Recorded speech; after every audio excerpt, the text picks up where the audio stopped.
la presse de Ziguinchor d'être venue aussi nombreux. En réalité, depuis quelque temps, je fais l'objet d'attaques. Je vais m'en expliquer. D'autant plus que j'ai vu que des politiciens s'en mêlent, des politiciens d'ailleurs qui devraient rester à Versailles parce qu'ils sont plus connus en France que dans leur mairie, des politiciens qu'on ne voit jamais quand le Sénégal a besoin d'hommes, mais qui restent en France, là-bas à Versailles, et qui viennent aujourd'hui, au moment des élections, se ramener à nos souvenirs et nous faire croire qu'ils connaissent la mer. Monsieur Idrissa Seck, vous ne connaissez pas la mer, je ne sais même pas si vous savez nager. Donc, si vous voulez, je peux vous donner des leçons. Je vais vous expliquer aujourd'hui ce qui se passe dans le ministère de la Pêche pour que nul n'en ignore. Quand je suis arrivé à ce département, j'ai trouvé un accord qui autorise des canneurs espagnols et français, donc européens, à pêcher le thon dans mon pays. Et cela depuis 2006. Donc à l'époque de M. Diboka qui dit qu'il n'a jamais signé d'accord. En réalité, il ne les a pas signés, c'est son directeur qui les a signés. 2006, accord. 2009, accord. 2010, accord. 2011, accord. Je reviendrai sur l'accord de 2011. Bien sûr, le gars IPS, M. Ahmed Djemé, je le cite personnellement parce que corrompu par le gars IPS, il se sent l'autorité de monter au front, d'énoncer des accords. Vous savez, quand on dit accord de pêche, on peut penser qu'on revient à l'accord qui permet de pêcher le yaboy, le démersal côtier. Si on dit accord, on peut penser à l'accord avec l'Union européenne qui permettait de pêcher le démersal côtier, qui permettait de pêcher la crevette, le poulpe, qui permettait de pêcher le petit pélagique, donc le yaboy, et qui permettait de pêcher le thon. Il n'est rien de tout cela. Il est que notre pays est traversé par un banc de thon qui nous vient d'Amérique, qui va au Maroc, qui va en Mauritanie, qui va au Sénégal, qui va au Cap-Vert, qui va en Guinée-Conakry, en Sierra Leone, en Côte d'Ivoire et qui va jusqu'en Ouganda. Ce banc de thon-là, de l'Istao, qui traverse nos continents et qui va jusqu'en Angola, ce banc de thon-là, l'Union européenne a des accords partout, dans tous ces pays que j'ai cités, sauf chez nous au Sénégal, où il avait, avec ses pêcheurs espagnols et ses pêcheurs français, des accords exceptionnels. Mais ce qui est intéressant, et là je m'adresse à M. Lam, qui prétend dire que l'Europe est en train de coloniser le Sénégal. Mais M. Lam, où est-ce que vous étiez entre 2008 et toutes ces années, quand ces accords permettaient à des bateaux européens de pêcher le thon chez nous? Où vous étiez bien silencieux. Et c'est normal, je vais vous expliquer. Parce que dans les accords de 2011, M. Lam, vous, du gars IPS, avec votre patron, M. Saher Seck, vous touchiez 190 € par tonne débarquée. 190 € par tonne débarquée. Soit 2 milliards de francs tous les ans. M. Lam, vous, le soi-disant armateur sénégalais, vous, le soi-disant dénonceur de gens qui viennent coloniser notre pays. Mais enfin, où est-ce que vous étiez quand en 2006, ils pêchaient le thon? Parce qu'il ne s'agit que du thon. Et ce qui est nouveau, ce n'est pas qu'on pêche le thon, puisqu'on le pêche depuis 2006. Ce qui est nouveau, et là je m'adresse aux pêcheurs sénégalais, c'est qu'aujourd'hui on paye à l'État sénégalais, on paye au trésor public sénégalais. Et ce qu'on paye au trésor public sénégalais, bien sûr, va soutenir la pêche artisanale. Et cela ne va pas, bien sûr, dans vos poches, à vous, monsieur du gars IPS, pour que vous ayez la possibilité de corrompre M. Ahmed Djemé du Greenpeace, qui n'est que votre valet. C'est cela que je dénonce. Alors, M. Idrissa Seck, je vous en prie, quand vous ne maîtrisez pas des dossiers, il faut venir demander. Je peux vous apprendre tout cela, calmement.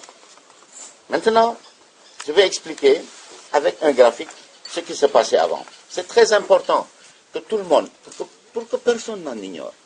J'ai pris un exemple sur 5 ans. Voilà ce qui se passait en débarquement de thon entre 2008 et 2012. Le bleu, ce sont des bateaux européens. 2008-2012. Je l'ai pris sur 5 ans, puisque j'ai signé des accords sur 5 ans. pour avoir exactement la même mesure. Le bleu, ce sont les bateaux espagnols et français, ce qu'ils débarquaient. Le rouge, ce sont les bateaux du GAIPES, ce qu'ils débarquent. Ce qu'ils débarquaient. Maintenant, regardez parallèlement ce que ces bateaux européens, soi-disant nos colonisateurs, payaient de 2008 à 2012. C'est le rouge. Voilà ce que le GAIPES payait. C'est soi-disant nationaux, soi-disant sénégalais. Voilà ce qu'ils payent. Donc ils payent 9 000 francs la tonne débarquée, quand les Européens payaient 95 000 francs la tonne débarquée. Mais attention, entre 2008 et 2012, il s'agit de 175 millions pour les bateaux européens et de 10 millions pour les bateaux du GAIPES, M. Lam. Et quand les Européens, à cette époque, payaient 95 000 francs par tonne débarquée et vendaient le listao à 1 000 euros la tonne, ils vous reversaient 190 euros à vous, M. Lam. Et vous étiez bien silencieux à l'époque. Voilà ce que moi j'ai négocié, monsieur. Monsieur Lam, je m'adresse à vous et je m'adresse à M. Idrissa Seck. Voilà ce que moi j'ai négocié. Voilà en bleu ce qu'à l'époque, donc, les bateaux espagnols et français payaient. C'est le chiffre bleu. Voilà en rouge ce que le GAIPES payait. Voilà ce que l'Union européenne va payer aujourd'hui. 175 millions, 10 millions, 1 milliard, monsieur. Je répète, peut-être que vous n'avez pas bien entendu.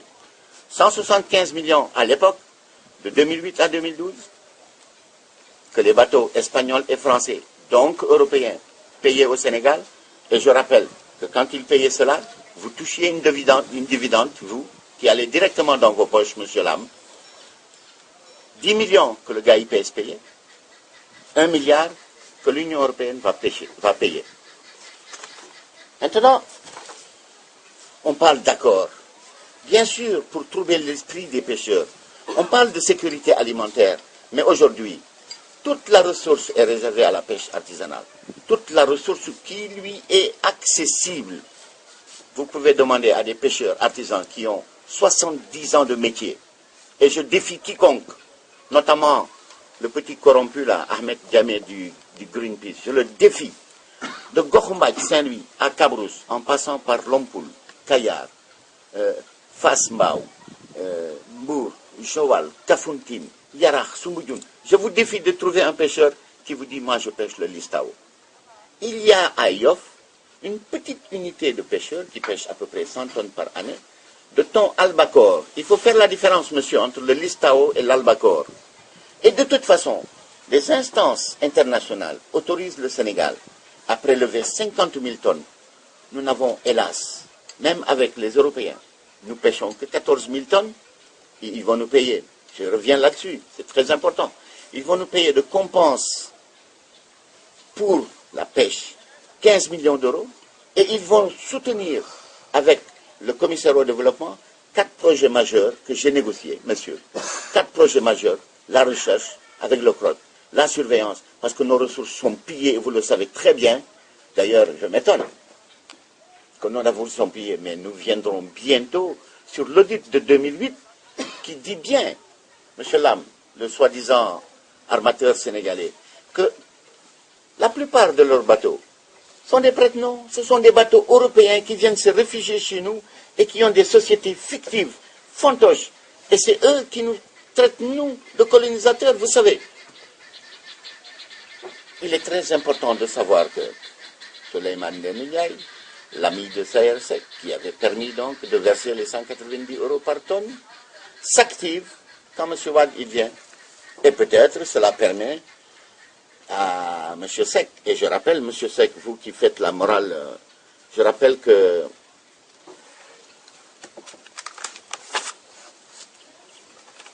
quand vous me dénoncez, M. Seck, et vous pouvez vérifier cela, M. Seck, je vous invite jusqu'à l'extinction du soleil, vous pouvez aller à Pout.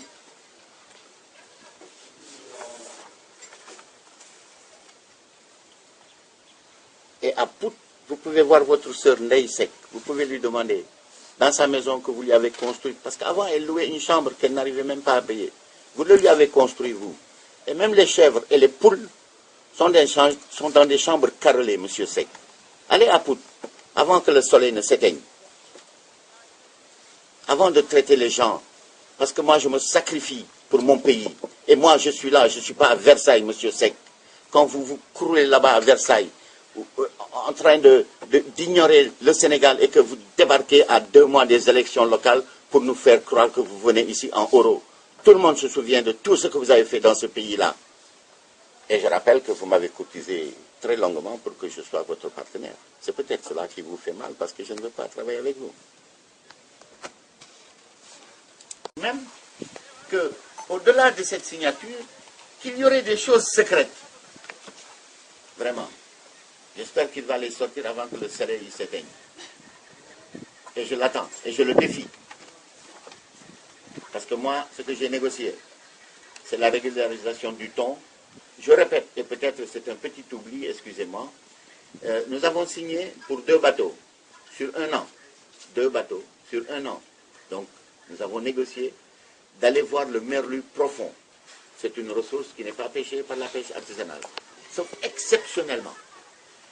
2 bateaux, 1 an, pour voir cette ressource, pour voir si nous pouvons négocier. Mais cela c'est une expérience que nous sommes en train de faire avec 2 bateaux. Alors, il semble dire qu'il y a des accords secrets. Bon, je l'attends, peut-être que... Et d'ailleurs, bon, ce sont ses méthodes à lui. C'est cela que je dénonce. C'est le fait qu'il était absent du pays. Il était là-bas à Versailles. D'ailleurs, il devrait se porter candidat là-bas à la mairie de Versailles. Il est plus connu là-bas qu'à Thiès. Et voilà qu'il vient semer le trouble dans l'esprit des Sénégalais qui aujourd'hui, bien sûr, sont réveillés et savent bien qui est M. Idrissa Seck.